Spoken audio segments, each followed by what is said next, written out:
Hi നമസ്കാരം. നമ്മളുടെ ഏറ്റവും പുതിയൊരു വീഡിയോയിലേക്ക് സ്വാഗതം. അധികം പേർക്കും അറിയത്തില്ല ഈ ചെങ്കലിൻ്റെ ക്ലാഡിംഗ് ടൈൽസിൻ്റെ നമുക്ക് സ്റ്റാർട്ടിങ് മുതൽ എൻഡ് വരെയുള്ള ഉപയോഗങ്ങൾ. അപ്പോൾ അതിനെക്കുറിച്ച് ഒന്ന് വിവരിക്കുന്നൊരു വീഡിയോ ആണ്. നിങ്ങളിത് ചെയ്യാൻ ഉദ്ദേശിക്കുന്നുണ്ടെങ്കിൽ നിങ്ങൾക്ക് ഈ വീഡിയോ പൂർണ്ണമായിട്ടും കണ്ടു കഴിഞ്ഞാൽ ഇതിൽ നിന്ന് നിങ്ങൾക്ക് കറക്റ്റായിട്ടുള്ളൊരു പിക്ചർ, ഒരു രൂപം കിട്ടുന്നതാണ്. നമുക്ക് ആദ്യം ചെയ്യേണ്ടത്, ഞങ്ങൾ ചെയ്യുന്നത് ഇപ്പോൾ പ്രൈം സ്റ്റോൺ കമ്പനിയുടെ ഭാഗത്ത് നിന്ന് ചെയ്യുന്നത്, ഏറ്റവും നല്ല കല്ല് കിട്ടുന്ന മൈൻസുകൾ വരുന്നത്, നമ്മൾ ഓൺ മൈൻസ് ഉണ്ട്, അല്ലാത്ത മൈൻസുകളും പോയിട്ട് അവിടെ ചെന്ന് ആവശ്യപ്പെട്ട കല്ല് സെലക്ട് ചെയ്ത് നമ്മളെ ഫാക്ടറിയിലേക്ക് എത്തിക്കുകയാണ്.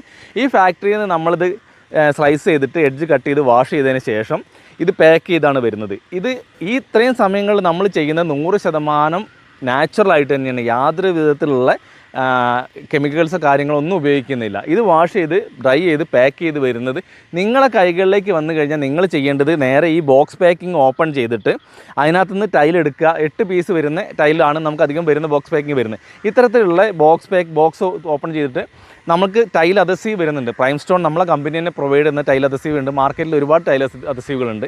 ഇത്തരത്തിൽ നല്ല ക്വാളിറ്റിയുള്ള ടൈൽ അദസീവ് ഉപയോഗിച്ചിട്ട് അത് നമുക്ക് പാക്കറ്റായി വരുന്നതാണ്. നമ്മൾ വെള്ളത്തിൽ സിമെൻറ്റ് പോലെ തന്നെ മിക്സ് ചെയ്യാൻ പറ്റുന്ന രീതിയിൽ വരുന്നതാണ്. ഇത് നമുക്ക് ടൈലിൻ്റെ പ്രതലത്തിൽ 2 ഭാഗം ഒരേപോലെ ഉപയോഗിക്കാവുന്നതാണ്. നാച്ചുറൽ ആയത് കാരണം ചില ഭാഗത്ത്, ഇപ്പോൾ ജസ്റ്റ് എക്സാമ്പിൾ കാണിക്കുകയാണെങ്കിൽ ഇതിന് ചെറിയൊരു സുഷിരം കാണാം. നേരെ ഓപ്പോസിറ്റ് ഭാഗത്ത് സുഷിരങ്ങൾ കുറവായിരിക്കും. അങ്ങനെ ഉപയോഗിക്കാൻ പറ്റുന്ന ഭാഗം ഏത് ഭാഗത്ത് വെച്ചാൽ നമുക്ക് ടൈൽ അദസീവ് വെച്ചിട്ട് അത് ചീപ്പ് വലിക്കുക.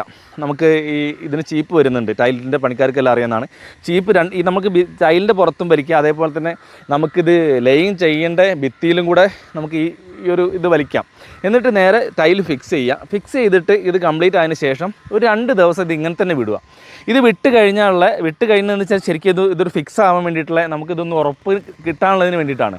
ഇത് ഉറച്ചതിന് ശേഷം നല്ല വെള്ളം നമ്മളുടെ ഡിറ്റർജൻറ്റുകൾ, ഏതെങ്കിലും വാഷിംഗ് പൗഡർ ഉപയോഗിച്ചിട്ട് നല്ല പോളിസ്റ്ററിൻ്റെ തുണി ഉപയോഗിച്ചിട്ട് നല്ലോണം വാഷ് ചെയ്യുക, നല്ലോണം ഉരച്ച് കഴുകി കഴിഞ്ഞാൽ ഒരു 2 ദിവസം കഴിയുമ്പോഴത്തേ ഇത് ഫുൾ ഡ്രൈ ആവും. ഡ്രൈ ആയതിന് ശേഷം നമുക്ക് പ്രൈം സ്റ്റോണിൻ്റെ തന്നെ ക്ലിയർ വരുന്നുണ്ട്. നമ്മളത് മറ്റുള്ള ക്ലിയറുകളൊന്നും സജസ്റ്റ് ചെയ്യില്ല. കാരണം എന്ന് വെച്ച് കഴിഞ്ഞാൽ അത് നമുക്ക് അടിച്ചു കഴിഞ്ഞാൽ എന്തെങ്കിലും രീതിയിലുള്ള കളർ വ്യത്യാസം കാര്യങ്ങളൊക്കെ വരാനുള്ള സാധ്യതയുണ്ട്. അതുകൊണ്ട് മറ്റുള്ള ക്ലിയറുകളൊന്നും ഉപയോഗിക്കുമ്പോൾ ശ്രദ്ധിക്കുക. ഇനി അഥവാ മാർക്കറ്റിൽ കിട്ടുന്ന എന്തെങ്കിലും, നമുക്കിപ്പം നമ്മളെ അടുത്ത് കളക്ട് ചെയ്യുമ്പോൾ എന്തെങ്കിലും രീതിയിൽ സപ്ലൈ ചെയ്യാൻ കഴിയാത്ത വരുവാണെങ്കിൽ നിങ്ങൾ മാർക്കറ്റിൽ നിന്ന് ഒരു പോളിഷ് വാങ്ങിക്കുകയാണെങ്കിൽ തന്നെ ആദ്യം ചെയ്യേണ്ട പണി എന്താ വെച്ചാൽ, ഇത് അടിച്ചതിന് ശേഷം, ക്ലിയർ അടിച്ചതിന് ശേഷം ഒരു പീസിലോ 2 പീസിലോ അടിച്ചതിന് ശേഷം ഇതിന് എന്തെങ്കിലും കളർ വ്യത്യാസം വെച്ചാൽ, നമുക്ക് ഈ ടൈലിൻ്റെ നാച്ചുറലായിട്ടുള്ള അല്ലാതെ ഒരു കളർ വ്യത്യാസം എന്തെങ്കിലും വരുന്നുണ്ടെങ്കിൽ ഉപയോഗിക്കരുത്. അല്ലെങ്കിൽ നിങ്ങൾക്ക് തീർച്ചയായിട്ടും ഉപയോഗിക്കുക. ഇത് അടിച്ചതിന് ശേഷം നിങ്ങൾക്ക് പെട്ടെന്ന് തന്നെ അതിന് മുകളിൽ ടച്ച് ചെയ്യുകയും ചെയ്യരുത്. എന്നിട്ട് അത് ചെയ്യാതിരുന്ന് കഴിഞ്ഞാൽ കുഴപ്പം കാര്യങ്ങളൊന്നും വരില്ല. അതിനുശേഷം നിങ്ങൾക്ക് ഒരു നല്ല രീതിയിൽ ഈ രീതിയിൽ നിൽക്കുകയാണെന്നുണ്ടെങ്കിൽ നിങ്ങൾക്കൊരു 4-5 വർഷം 10 വർഷം വരെയൊക്കെ ഇൻറ്റീരിയറിലും ഒരു 3 വർഷം 4 വർഷം വരെയൊക്കെ എക്സ്റ്റീരിയറിലും കിട്ടുന്നതാണ്. ഇതിനെ തന്നെ ഇപ്പം ഇതിനനുബന്ധിച്ച് പറയുകയാണെന്നുണ്ടെങ്കിൽ ഇതിന് ലേയിങ് മെത്തേഡുകൾ വിവിധ രീതിയിൽ വരുന്നുണ്ട്. ഇതിൻ്റെ നമുക്ക് ജോയിൻറ്റ് ഫ്രീ ആയിട്ട് അടുപ്പിച്ച് വരുന്ന ലേയിങ് മെത്തേഡുകൾ, അതേപോലെ തന്നെ സിംഗിൾ ഗ്രൂവ് ഇട്ടിട്ട്, അതേപോലെ തന്നെ ആ സിംഗിൾ ഗ്രൂവ് അതേപോലെ തന്നെ ഡബിൾ ഗ്രൂവ് ഫ്രീ ആക്കി വിടുന്നുണ്ട്. എന്ന് വെച്ചാൽ ഒന്നും ഫില്ല് ചെയ്യാണ്ട് വിടുന്നുണ്ട്. അത് അതിനകത്ത് അപ്പോക്സി ചെയ്തിട്ട് വരുന്നുണ്ട്. പിന്നെ നമുക്ക് ഈ ടൈലിൻ്റെ കോർണറെല്ലാം മോൾഡ് ചെയ്തെടുക്കാൻ പറ്റുന്നതാണ്. മോൾഡ് ചെയ്തുള്ള ഡിസൈൻ വരാം. ഇതേപോലെ തന്നെ നമ്മൾ പില്ലറിൻ്റെ മുകളിലൊക്കെ ഉപയോഗിക്കുന്ന സമയത്ത് പില്ലറിന് ബോർഡറോ കാര്യങ്ങളൊക്കെ കൊടുക്കണമെന്നുണ്ടെങ്കിൽ അതിനും നമുക്ക് ഈ ടൈൽ മോൾഡ് ചെയ്തൊക്കെ ഉപയോഗിക്കാൻ പറ്റുന്നതാണ്.